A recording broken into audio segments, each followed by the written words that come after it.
Shalom saudara-saudari yang saya kasihi di dalam nama Tuhan kita Yesus Kristus. Saudara, hari ini saya akan sambung siri khotbah saya tentang buah roh. Beberapa minggu lalu kita sudah mendengar siri yang ketiga, yaitu damai sejahtera.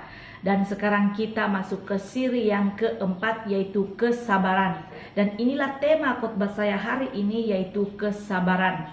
Teks firman yang kita rujuk pada hari ini dalam Galatia 5 ayat yang ke-22 hingga 23 dan Amsal 16 ayat yang ke-32 sebagai ayat emas. Tapi saya tidak baca sekarang, nanti semasa menjelaskan pengertiannya lebih lanjut lagi saya akan baca. Mari kita berdoa dahulu. Bapa yang baik, Bapa yang kami sembah, yang kami kenal di dalam nama Tuhan Yesus Kristus, Tuhan, kami bersyukur pada hari ini Engkau sudah memberikan hari yang baru buat kami. Bahkan pada hari ini kami dapat meluangkan masa kami untuk bersekutu, bahkan untuk mendengar firman Tuhan dimanapun kami berada masing-masing. Oh Bapa di surga, saat ini kami mau mendengar firman-Mu. Tolong Roh Kudus untuk kami dapat mengerti, memahami apapun yang kami dengar. Hamba-Mu yang Engkau pakai, Engkau yang memberikan kemampuan untuk berkata-kata. Dalam nama Tuhan Yesus Kristus, amin. Apa arti atau maksud dari kata kesabaran? Dalam bahasa Yunani, kata kesabaran diterjemahkan dari dua kata. Pertama yaitu makrotumia dan kedua hupomone. Dalam Galatia 5 ayat yang ke-22, kata yang dipakai adalah makrotumia yang terdiri dari dua kata, yaitu makro, maksudnya lama, kedua tumia, yaitu kemarahan atau amarah. Jadi bila digabungkan perkataan ini, yaitu makrotumia, menjadi maksudnya adalah lambat untuk marah, tahan menderita. Kemampuan menahan diri untuk tidak membalas sesuatu yang keliru, lambat untuk menghukum. Dia itu lemah lembut dan memiliki kemampuan menangani orang-orang yang sulit. Penggunaan kata makrotumia menunjuk kepada kesabaran dan tahan menderita terhadap orang lain yang bersama-sama di sekitarnya. Sementara hupomone, sabar terhadap keadaan ataupun situasi, kualiti yang tidak menyerah kepada keadaan, tidak berputus asa, tidak lemah dalam menghadapi penderitaan. Kemampuan untuk teguh berdiri karena dia yakin Allah sedang mengontrol. Punya keyakinan bahwa Allah memegang kendali walaupun mungkin tersiksa, dia punya jiwa batinnya terhadap keadaan itu. Tetapi dia tetap bertahan karena ada keyakinan bahwa keadaan akan menjadi lebih baik.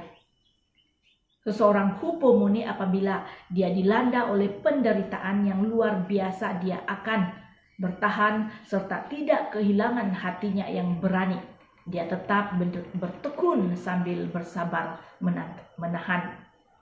Pertanyaan untuk kita renungkan bersama-sama selalunya, apakah yang membuatkan saudara dan saya tidak sabar ataupun hilang sabar? Apa yang membuatkan kita hilang sabar?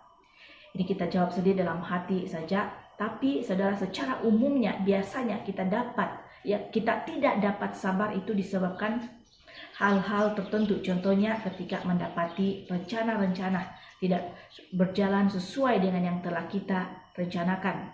Lalu mudahlah kita bersungut-sungut, cepat untuk bersungut-sungut, cepat marah ketika menghadapi harus lalu lintas yang jam, lalu dipotong lagi, lalu keluarlah itu sumpah-sumpah dari mulut kita. Kita juga akan tidak sabar, hilang sabar bila keterlambatan menunggu kedatangan seseorang yang sudah berjanji dengan saudara datang pada masa ini, tapi belum juga datang. Tapi saudara, dalam hal ini bukan bermaksud orang yang ditunggu-tunggu itu yang sengaja berlambat-lambat, yang membiarkan orang terlalu lama menunggu sesuatu sikap yang dibiarkan, tetapi haruslah diperbaiki karena itu demi kebaikan orang lain dan menghormati masa orang lain.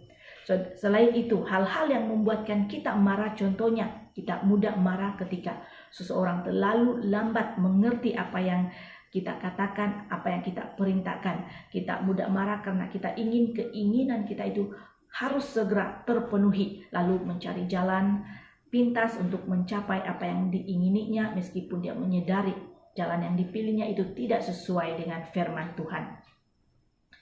Saudara, dari zaman dahulu sampai sekarang sebenarnya menjadi orang sabar itu pergumulan setiap manusia. Apalagi menjadi orang Kristen yang sabar di zaman kini. Mengapa? Karena kita hidup di zaman di mana pesan dan informasi itu boleh kita dapat walaupun ada di lain kawasan, di lain samudra dengan kita. Hanya dalam beberapa waktu atau saat atau menit. Hanya dengan klik maka dapatlah informasi itu. Inilah kehebatan kemudahan yang membuat kita menikmati hidup di masa kini. Tetapi sekaligus kemudahan ini membentuk mental kita yang tidak siap untuk menunggu segala sesuatu itu terlalu lama. Dan ada banyak hal lain lagi yang membuatkan kita itu cepat marah, kesabaran kita hilang. Ramai di antara kita kehilangan kontrol diri untuk menghadapi keadaan, situasi, dan orang-orang di sekeliling kita.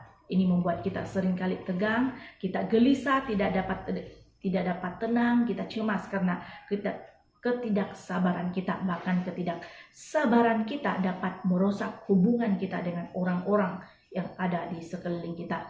Saudara, hati-hati dengan kesabaran. Saat kita marah, kesabaran kita terdesak.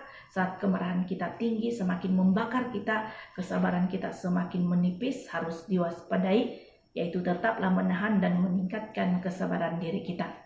Saudara, kesabaran itu tidak mudah, karena itu di dalam Amsal berkata, dalam teks Amsal bab yang ke-16 ayat yang ke-32, ayat emas kita pada hari ini mengatakan, orang yang sabar melebihi seorang pahlawan, orang yang menguasai dirinya melebihi orang yang merebut kota.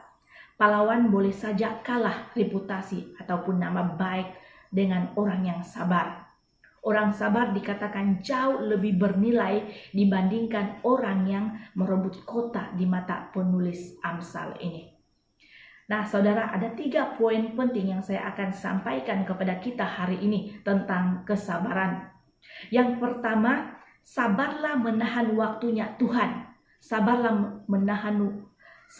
menanti waktunya Tuhan. So, di Alkitab ada seorang pahlawan Israel yang luar biasa hebatnya. Dia maju, pandai perang, dan dia bukan saja sebagai pemimpin orang Israel, tapi dia juga seorang raja bagi orang Israel yang pertama, tentunya namanya yaitu Saul.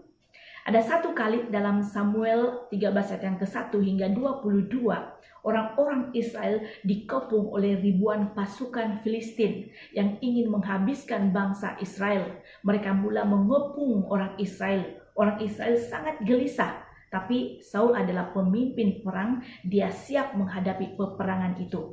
Tapi ada satu syarat, di dalam peperangan Israel harus menunggu seorang nabi untuk membakar korban bakaran dan korban keselamatan, barulah perang itu boleh dimulai. Sayangnya nabi yang ditunggu-tunggu yaitu Samuel belum datang. Maka itu Saul bersama-sama dengan orang Israel, para prajuritnya harus menunggu 1 hari, 2 hari, Nabi Samuel tidak datang. Hari ke-7, hari ke-4, hari ke-3, hari ke-4, Nabi Samuel belum muncul juga. Sampai pada hari ke-7 Saul dan bangsa Israel sedang menunggu, tapi Samuel belum datang juga. Orang-orang Filistin dengan pasukannya sudah mulai mengepung orang Filistin, sudah mulai mengepung, makin mendekat kepada bangsa Israel. Dan menyebabkan sudah ramai orang Israel kehilangan iman.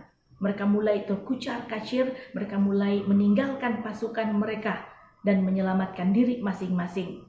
Karena musuh yaitu pasukan Filistin semakin mendekat.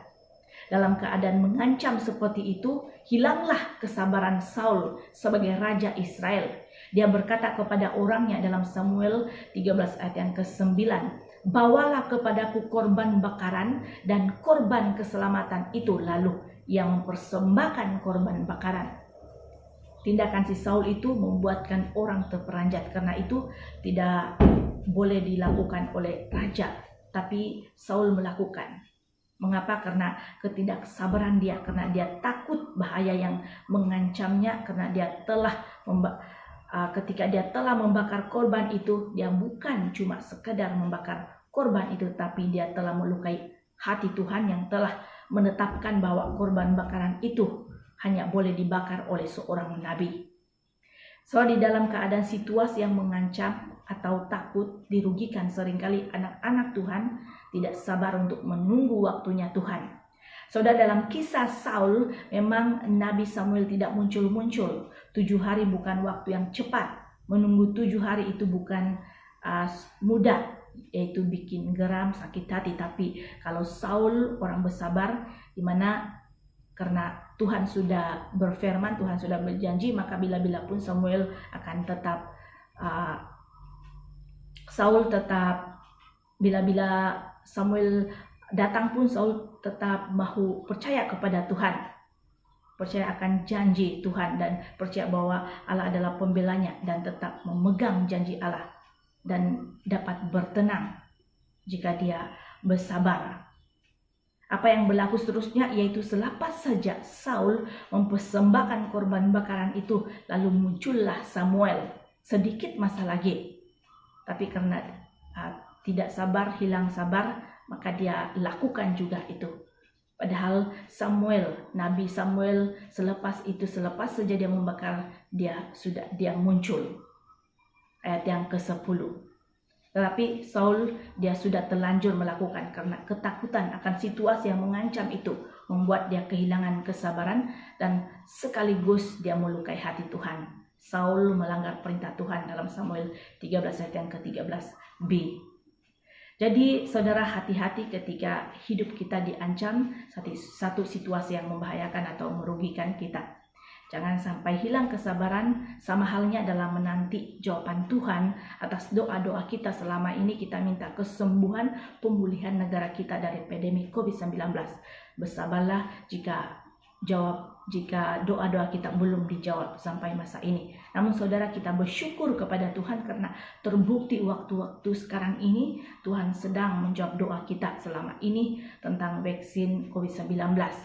Waktu dalam fasa-fasa penilaian, dalam proses demi proses, tetapi kita tetap mengucap syukur tentang ini, dan kita terus membawa hal ini dalam doa. Kita sokong dalam doa, biarlah berjalan dengan lancar sesuai dengan rencana Tuhan.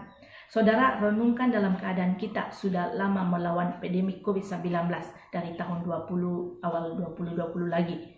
Andainya saudara adalah orang percaya yang tidak sabar menanti waktunya Tuhan, sudah lama saudara meninggalkan Tuhan Yesus, hidup menurut keinginan saudara sendiri, dan sudah mencari bomo-bomo peramal yang untuk melindungi diri dari COVID-19 dan juga maupun penyakit yang lain. Sudah lama berhenti berdoa karena tidak percaya akan kuasa dan pertolongan Tuhan lagi. Seandainya kita adalah umat-umat yang tidak sabar, sudah lama kita menyimpang, sudah lama kita berputus asa dan tidak berdoa lagi kepada Tuhan untuk minta kesembuhan ataupun kebebasan. Manakala anak-anak muda Tuhan, ketakutan akan masa depan seringkali membuatkan muda-mudi Tuhan kehilangan kesabaran menunggu waktunya Tuhan. Misalnya dalam mencapai cita-cita, kedudukan, dan soal pasangan hidup. Dalam soal ini, saudara, dengarlah muda-mudi sekalian, bersabarlah, jagalah kekudusan kita. Kalau Anda sedang bercinta waktu ini, yaitu bercintalah secara sehat. Sabar menunggu waktunya Tuhan, karena yaitu pasti indah pada waktunya, yaitu jangan sampai melukai hati Tuhan. Sama halnya kalau andainya engkau hidup dalam mungkin perniagaan, cicilan ataupun besar-besaran, apabila perniagaan mundur memandangkan kejatuhan ekonomi, yaitu bertahanlah, jangan melakukan kelicikan ataupun merugikan orang lain, menyuap dan sebagainya, karena saat kita melakukan hal-hal itu, waktu itu jugalah kita melukai hati Tuhan. Jadi apa yang poin firman Tuhan yang pertama ini, yaitu mari kita yakin dan percaya akan janji Tuhan bahwa akan dijawab indah pada waktunya, maka itu apa yang kita harus lakukan, yaitu sabar sajalah untuk menanti waktunya Tuhan. Poin yang kedua, poin yang penting tentang kesabaran, yaitu di dalam kesabaran ada ketekunan dan pengharapan. Dalam Yakobus 5 ayat yang ke-7b dikatakan, sesungguhnya petani menantikan hasil yang berharga dari tanahnya, dan ia sabar sampai telah turun hujan musim gugur dan hujan musim semi. Kesabaran itu dilukiskan oleh Yakobus dengan sikap seorang petani. Saudara, petani itu dia betul-betul adalah orang yang sabar. Orang yang tidak sabar tidak akan pernah jadi petani. Dia melihat tanah yang kosong kering, yang tandus, lalu dia membajak, mencangkulnya. Kemudian ada masa dia mengairinya. Kemudian ada masa dia menahan benihnya, bibitnya ditanam satu persatu, lalu tumbuh. Setelah tumbuh dia perlu menjaganya, yaitu jangan sampai sinar matahari terlalu banyak, air terlalu sedikit. Jangan sampai juga air terlalu banyak sampai merusak akar daripada tanamannya. Ini tentang petani. Sepanjang waktu dia harus ada dan fokus di sana. Dia harus sabar untuk menanti hasil ladang yang akan dia usahakan. Saudara, inilah kesabaran Kristen. Jadi bukan cuma bertahan di dalam situasi yang sulit, tapi punya pengharapan bahwa satu kali hasil ladang akan tiba. Satu kali Allah akan membuka jalan keluar. Jadi penantian Kristen yang pertama, penantian di dalam kesulitan tetap sabar. Yang kedua, ada usaha yang aktif, bukan itu pasif.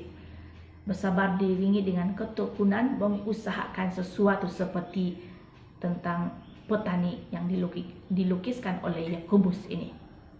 Saudara, petani itu tidak duduk diam untuk menanti hasil ladang, walaupun dia tahu mungkin hujan tidak akan datang, tanaman mungkin tidak berhasil, tapi dia aktif melakukan bahagiannya. Nah, sekarang kesabaran seorang Kristen diumpamakan seorang petani yang harus aktif dengan keyakinan Tuhan akan membuka jalan, dan dengan keyakinan Tuhan sendiri yang akan memberi keberhasilan itu sambil dia tekun dan aktif mengusahakannya. Mari kita melihat kesabaran Tuhan. Mazmur 103 ayat yang ke-8. Tuhan adalah penyayang dan pengasih, panjang sabar dan melimpah kasih setia. Saudara, Tuhan itu dikatakan panjang sabar. Ini artinya dia lambat untuk marah. Bukan orang yang emosional, tapi lambat untuk marah. Artinya untuk membuat Allah marah itu perlu waktu yang panjang. Oleh karena itu, kalau kita melihat Alkitab, kita melihat satu sikap Allah terhadap sikap Yahudi yang degil terhadap orang kafir, terhadap orang Nineve, dan terhadap bangsa apapun. Allah tidak cepat-cepat menghukum ataupun menghakimi orang yang bersalah kepada dia. Tidak, kesabaran itu, kesabarannya yaitu kesabaran Allah itu seolah-olah tanpa batas. Tapi ada batasnya juga, jelas cuma panjang batasnya. Itu.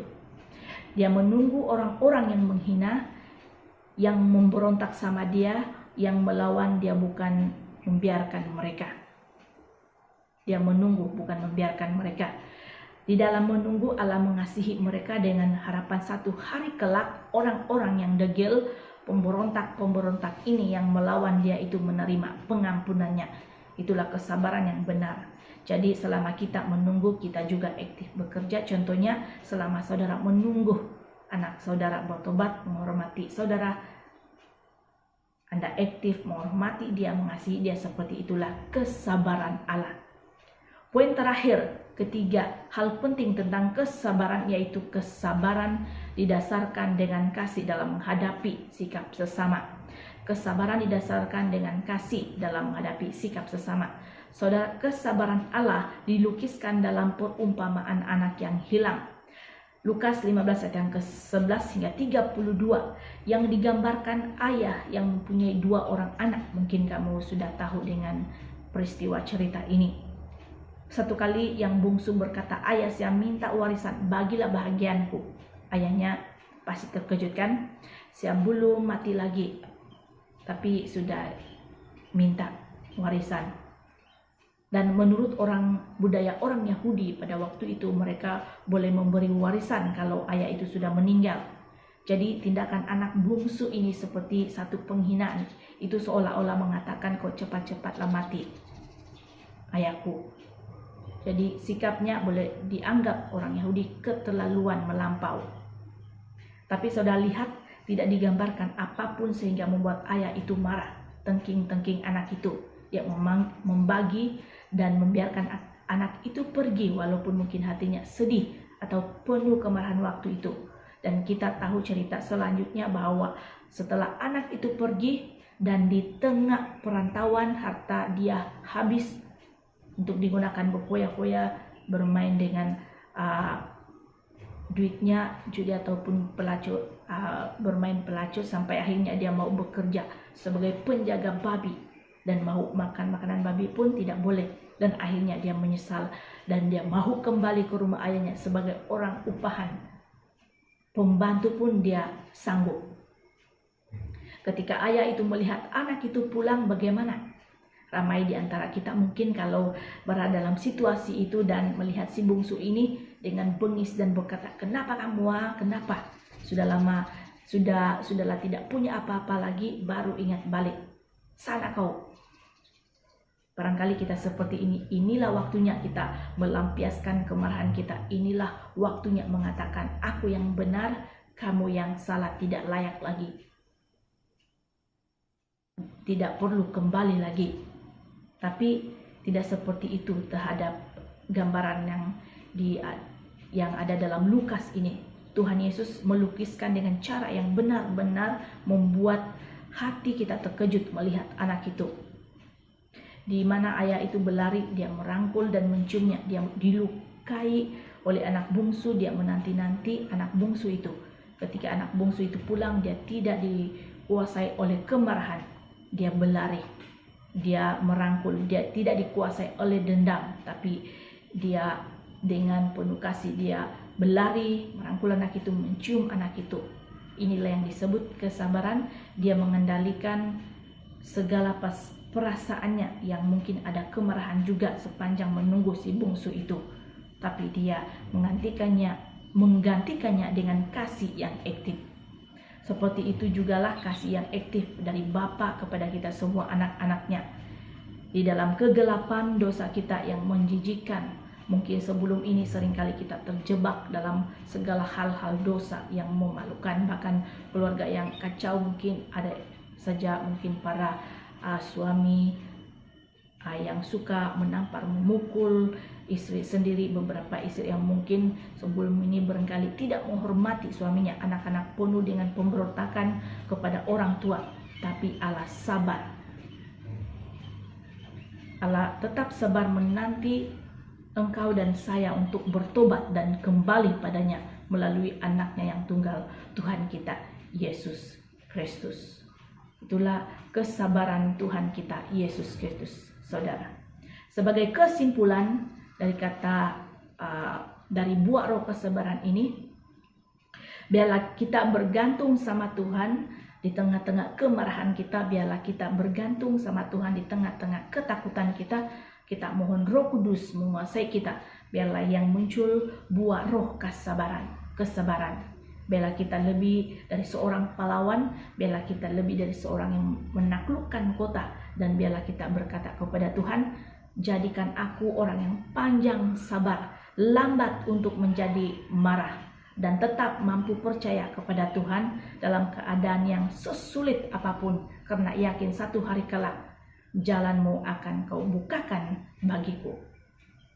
Mari kita berdoa, kita bersyukur untuk firman Tuhan yang sudah kita dengar. Bapa yang baik, kami sangat bersyukur untuk firman Tuhan yang kami dengar tentang buah roh kesabaran. Oh Bapa di surga, dalam buah roh kesabaran ini kami sudah mendengar, biarlah buah roh kesabaran ini kami semakin praktikkan dalam kehidupan kami. Biarlah buah kesabaran ini, roh buah kesabaran semakin meningkat, bertumbuh di dalam hati kami, sehingga kami menjadi seperti yang Tuhan inginkan kami lakukan. Ampuni kami selama ini jika kami sudah menjadi orang yang cepat untuk marah, tidak sabar. Namun tolong Tuhan, biarlah Engkau memberi kami kemampuan untuk tetap bertahan terhadap orang-orang di sekeliling maupun situasi yang mengancam kami.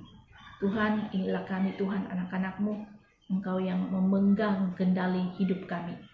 Dalam nama Tuhan Yesus Kristus kami berdoa. Amin.